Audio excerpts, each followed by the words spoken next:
Hi folks, I'm Alex Ellis. I'm the British High Commissioner to India.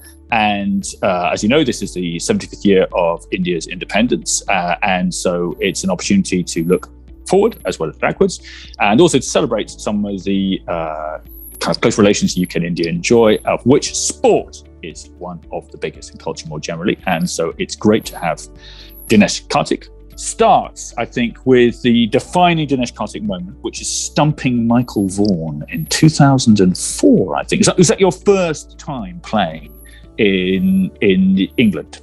It was the first time I got selected to play for India. To go to England. That was my first experience of playing for India, and that was my debut game. And we played at the House of Cricket, or the home of cricket, as they say, at Lords.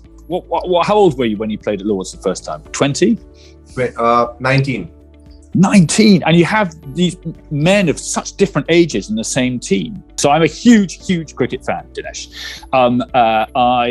Just to give you a sense of my age, sorry guys, but also my passion, I was at the first World Cup final in 1975. And I want to ask you about this. Then the Indian fans get going, because at that stage, the West Indies fans were the dominant fans. You know, in the UK, when a side came to play, the West Indies fans were incredibly noisy. There was an amazing atmosphere.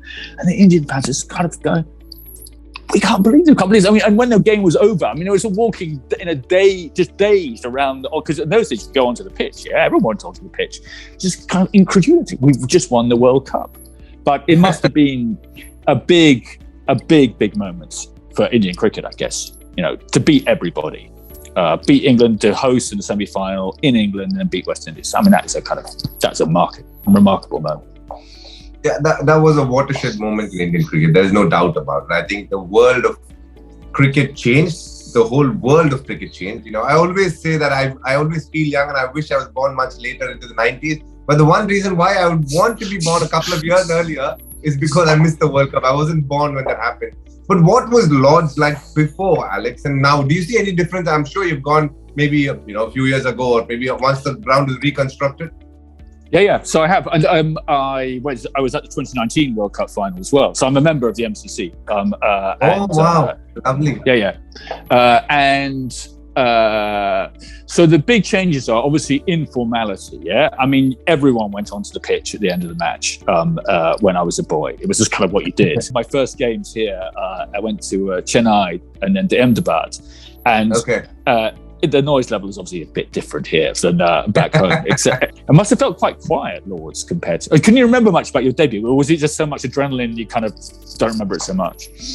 It was a lot of adrenaline for sure, but I do remember a lot of things vividly. You know, walking out from the dressing room, generally in a normal ground for so long, everybody who's played, including me, you just walk out and, you reach the boundary rope, you just cross over and go.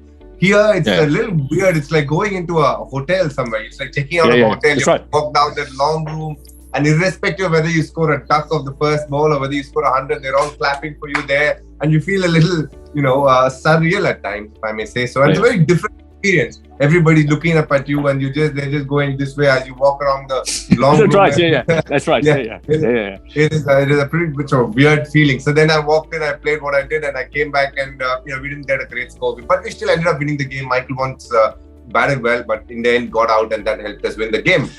But you got him out. Come on, that was a great stumping. You must have been so happy with that. Yes, I mean that was my first time, but that's the first victim in international cricket. So that felt really good. That was a great start, and then this guy Dhoni appears. So that's kind of he goes, what? You are at that point. Were you the kind of emerging wicket-keeper batsman that you could see your way through to playing kind of Test cricket and being the Indian number one with that role? Yeah, so we got to understand that before Dhoni came, both of us, Dhoni and myself, went on an India A tour. So when we went on the India A tour, basically I started ahead of him. I was ahead of him. So I played a couple of matches and I did so well that they selected me to come and play for this England series that we just spoke about, my debut series. After that, Dhoni started playing, and then he did so well that he replaced me in the Indian team soon after. So, it was a bit like I went ahead of him, but then he just came and cancelled whatever I did with an incredible performance back there with the India A team. And then the beauty about keeping is it's very hard to get in, but once you get in, it's a 10-year job. It's a bit like a government job. If you do a half decent job, you're always there at it, but Dhoni didn't do a half decent job. He did an amazing job at it, and that's why he went on to become a captain. He achieved whatever he achieved as a leader, and today he's looked at as one of the most interesting sports personalities going around, and rightly so. Yeah. And I remember this very, very clearly. Rahul Dravid coming and telling me, DK, if you want to do well in cricket and if you want to be remembered, when you go on a tour to England, the rest of the world is watching because it's the summer and it's winter in most other places. And that's when you have to do well. And next tour to England in 2007, that was a big moment for me in my life. We went on to win that. And the record still stands because after that, Indian team hasn't been able to beat England. And, I was the highest run getter there in that series as an opener in 2007. Yeah. And it was one of the fabulous moments of Indian cricket, and the fact that I was part of it, just is in my mind in a very, very strong manner. Yeah. 50 at Lords, I think.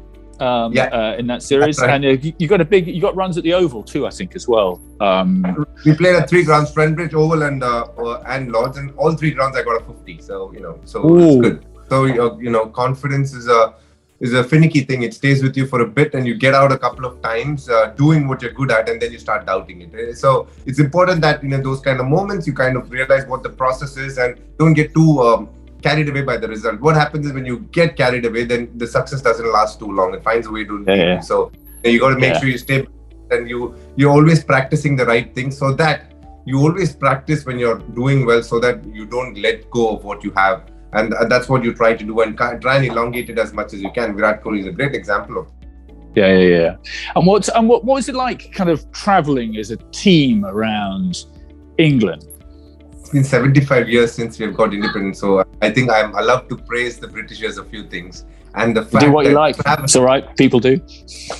The fact is, I think UK is the most comfortable country to travel in. For one simple reason, we don't take flights. We just land there and everything is in a bus. It's comfortable rides. You can wake up at a comfortable time, get on the bus, 3 hours journey to most parts of UK. And if you sometimes a slightly longer drive will be 4 if you're going up north. But other than that, not many cricket grounds exist up north. So everything is more in and around the Midlands and everywhere there. And the beauty is you can take any flight. So the stress on the body is very little. And the weather is brilliant in the summer, and it is a great time to be playing sport, and undoubtedly one of the most modern, developed, and the fact that you get a lot of freedom to do what you want, even during COVID. You were as a commentator this summer. Was that your first time commentating? Yeah, that was my first ever experience as a commentator, and what a fabulous one it was. Thoroughly enjoyed every second. Sky Sports is a great place to work for, and they have some of the best cricket commentators on the planet, without a doubt. So it was a terrific place, great learning school for me, and I enjoyed every second that I was out there doing it. Is what I'm going to call luggage gate, which is your denial that you bought 17 pieces of luggage with you to the UK. And I'm worried because you obviously felt defensive enough about this, and I'm interested by that. You actually had to post a picture on Twitter of your luggage, which did look like quite a lot of bags, though, DK. But not 17. But you're a snappy dresser. DK. Great shirt you've got on today. Yeah, so I must tell you this experience. So I was in 2007. I was doing my test match in Lords. I was standing at point, and Andrew Strauss just drove at one, and I just chopped on him, and it just lobbed. And I was standing in point, and I just went to take the catch, and I dropped it, and my cap fell down. And I dropped the catch. It's one of the easiest catches. Like Alex at 54, you would have caught that catch easy. I mean, didn't have to move. I dropped it. And then when you go to the boundary line, oh my God, the Britishers got into you. Oh my God. And their sense of humor is so funny. Oh it's just unbelievably funny. I think, but it's also, like you say, it's quite lonely, yeah? Because you're just standing there. Everyone can see it. But you're one of the best players in the world, and you drop one when you think, I could catch that. That must be, you must have a very strong mental fortitude as a cricketer to be able to deal with that. And then that's not why I think it's interesting. There are quite a lot of mental health issues in cricket too, because you are very exposed. You are in a way very lonely. Yeah, I think it is a very serious issue these days. A lot of cricketers go through it.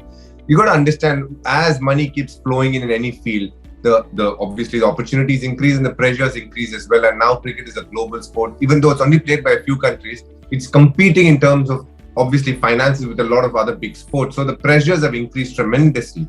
And with that, you have social media to that, and it just doubles up. That everybody has an opinion, and you're a zero and a hero every other day. it's a hard one. And that's why a lot of cricketers are struggling. Fine. Okay, I'm going to go to a few rapid questions, and we talk a bit about your family. So, number one, would your wife beat you at a game of squash? Easy. She smashed. Yeah, easy. Yeah, she smashed you. Have you played her? I've played once in England, actually. Interestingly, I played in a place about half an hour from Yorkshire, Leeds. I forgot the name. Anyway, it doesn't matter. Pontefract. That's where I played. Yeah. And oh my God, I got pummeled.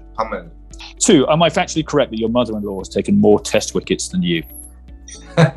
Very true.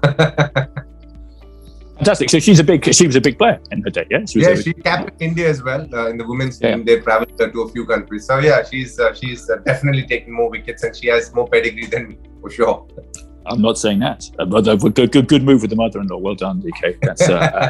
That's good going. Who do you enjoy? Which bowler do you enjoy keeping to the most? Which do you really kind of stimulate you and really make you focus when you were keeping to? Mitchell Johnson. When he was just before the Ashes, he was playing the IPL, and we played together at Mumbai Indians. Oh, he was bowling absolute rockets, I promise you. I could just sense thinking, oh my God, these guys are going to have a tough time in the Ashes. And he went and blew them apart. Next one, would you ever perform in a dance show again, DK? Any chance of that? Across my dead body, Alex. The most embarrassing 5-10 minutes of my life. Never. So now, you're looking. So then another question. You're looking ahead. What do you look ahead to now, DK? Obviously, you've got the you've got T20, the IPL coming up. Well, the DK 5-year plan, as much as you have one. Where would you like to go next? My main aim is that there is one World Cup coming up in October. September, October, November. It's happening in Australia. It's the T20 World Cup. And if I have a good IPL, touch wood, then I stand a good chance to get into that team. And my main dream is to represent India once again. And that was everything that I'm going to try for. Do everything possible to achieve that. Funny enough, the only thing I can say I have in common with DK, and I really, aesthetically, I can't say I have anything in common with him, is that we both tweeted the same thing when Kohli stood down as captain, which was that I said, and I think you'd said as well, that no one does DRS drama better than Virat Kohli as captain. I mean, the sort of performance that goes on before the final seconds and the kind of a nonchalance, just at the end. Yeah. True. I used to enjoy it. Yeah. Anyway, to be a question actually to me. I remember as a keeper, he'd be like, DK. He'd never ask, is this out? That is out, right? You're sure that's out, right? And you're going, yeah, okay. I mean, you made the decision, go for it. And then he goes back. Yeah. Anyway, it was an absolute pleasure. I hope I can meet you in the flesh one day. Good luck with the IPL. I mean, if the cricket is one of those things which unites a few countries in the world, and cricket obsessives, there are many in the UK, and there are in India. So, thanks very much. Thank you, sir. Thank you, sir, Alex. It's been an absolute pleasure talking to you.